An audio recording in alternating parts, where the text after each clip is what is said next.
I'm Jeremy Riden, the host of Raising Rainbow, the channel that's 100% committed to encouraging, enlightening, and empowering that LGBTQ plus community.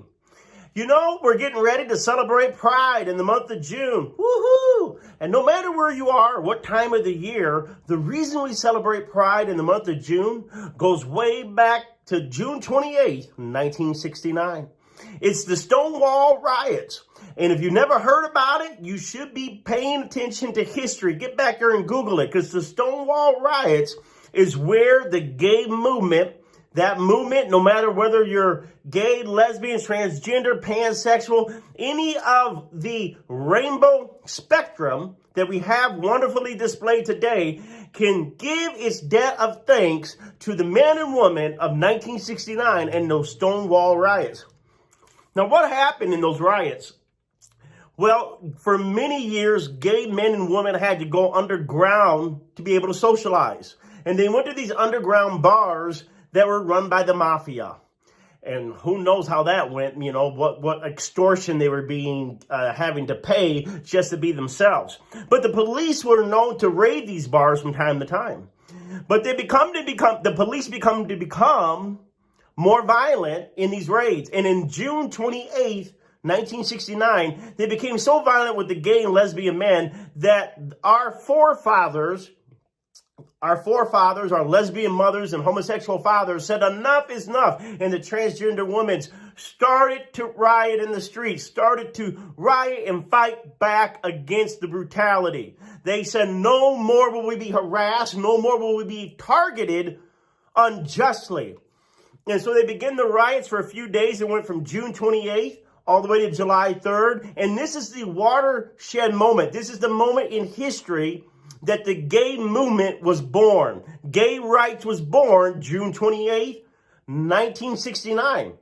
And the very next year, 1 year later, June 28th, 1970, was our very first Pride. Yay!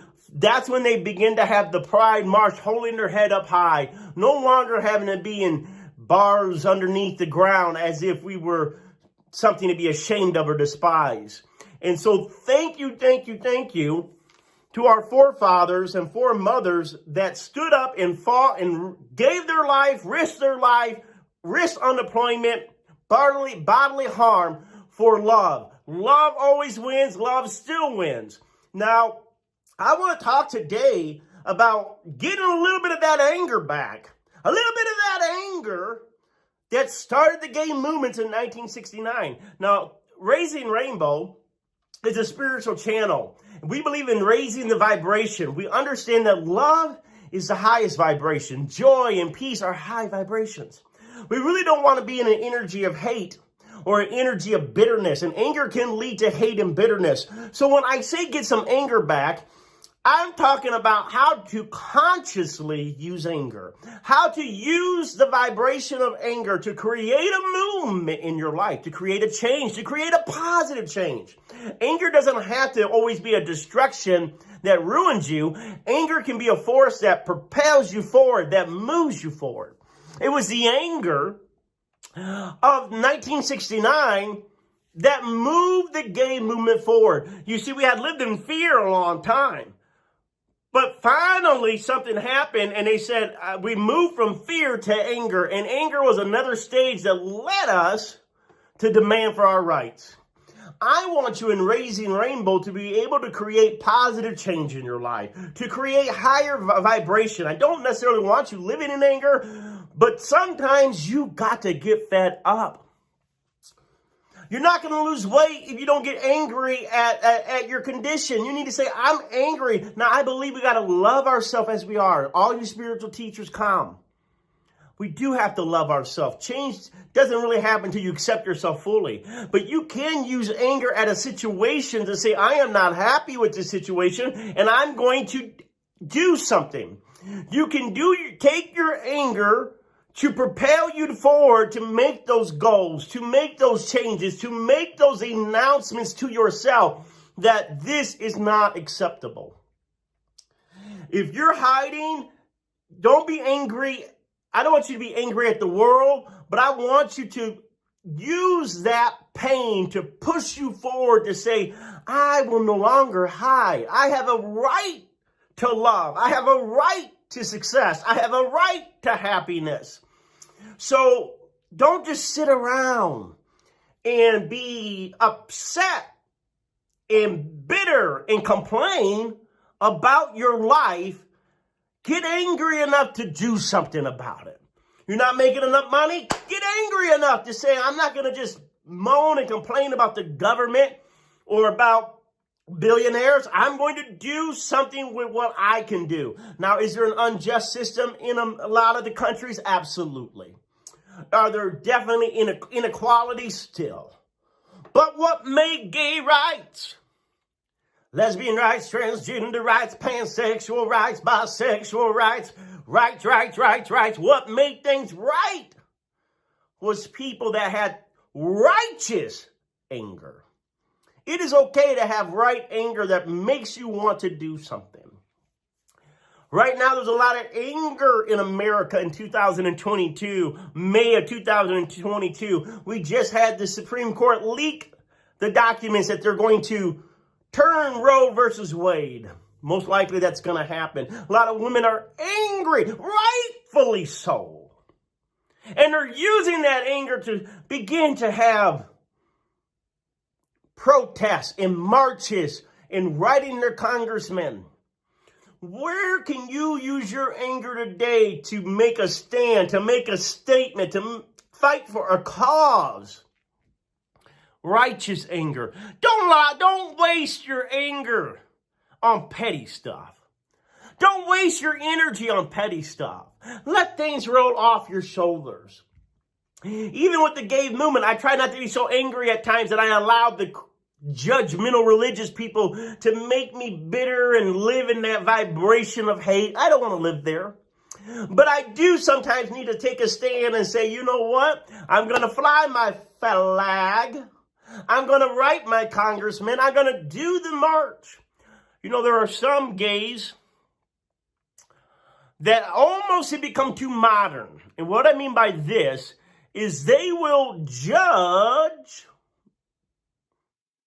sissies or twinks, or they'll judge flamboyant gay people. And what they'll say is, I'm not one of those gays. These are usually your suburban gays. 2 dads, 2 moms, you know, Subaru. Got the kids, got the white picket fence. They're trying to live what they consider like anyone else a normal family. I don't think any family is normal, to be honest with you. I think every family's got its own dysfunctions and craziness. But, you know, God bless them. We love them. We're family. If that's you, there's nothing wrong with being suburban. There's nothing wrong with wanting to live average, normal lives, do your job, come home, love your family, take the kids to your softball games. Nothing wrong with that. But do not sit in judgment against what you consider drag queens or biker gays or any other gay that seems more flamboyant or out there, or wearing their sexuality out there more. And you're like, why do they got to be so out there? Why can't they just calm down? If it wasn't for the flamboyant fags, I know we don't say fags as a way of saying something. It's a bad word, but we took it back and we made it ours. Now, I'm not saying we should say that word, but what I'm saying is that judgment that these other outlandish gays somehow need to quiet down. We got to realize if it wasn't for the outlandish lesbians and gays and transgender women and men and that society thought wasn't normal, or, you know, they were loud and proud, and you're able to live a silent, quiet, peaceful life because they were loud and proud. You're able to get married because they were loud and proud. You're able to adopt children in some states because they were loud and proud. So even if it's not your cup of tea to be at a rally or at a protest or to fly the gay flag in your home, at least in your heart you say, thank you, universe, for those sissies who had heart of steel and a spine of rock and stone. They have bigger kahunas than a lot of you will ever know. Boy, you riled up on Raising Rainbow. We're trying to raise the consciousness. I'm trying to also raise your consciousness to honor all walks of life. Honor the people that have come before you. The things that you enjoy today is because of those riots. Courage. It takes courage, no matter who you are, to live your best life. It takes courage to be your authentic self. It takes courage to go after your dreams and passions. You can't spell courage without rage. Courage, rage, anger, passion. So I'm not saying go out there and burn the world up and go out there and hate everybody. But I am saying that you have got to tap into the primal anger sometimes to be able to have the happiness. Gay, I'm happy, I'm happy. You want that happiness? Don't just sit around about what you don't like about your life. Get some passion behind you to get mad enough to stop sitting in your situation. Get up and make yourself move forward. Whether that's in a relationship, losing weight, whether it's making money, whether it's moving to where you want to be. Everything in life takes energy. You cannot be happy with the status quo if you're not happy with it. If you're not happy with it, it will take you doing something about it. That is what pride is about. Pride is loving yourself enough to do something about the things you want and care about. Do you care about equality? Continue to protest. You care about a woman's right to choose? Continue to voice your opinion. Sitting quietly will always deny your rights. The majority will take your rights away if you sit quiet. And if you don't want to be allowed, sissy, or allowed whatever, then send your money. If you want to sit on the sidelines, give us your money so we can make some noise. Hire or vote. Vote.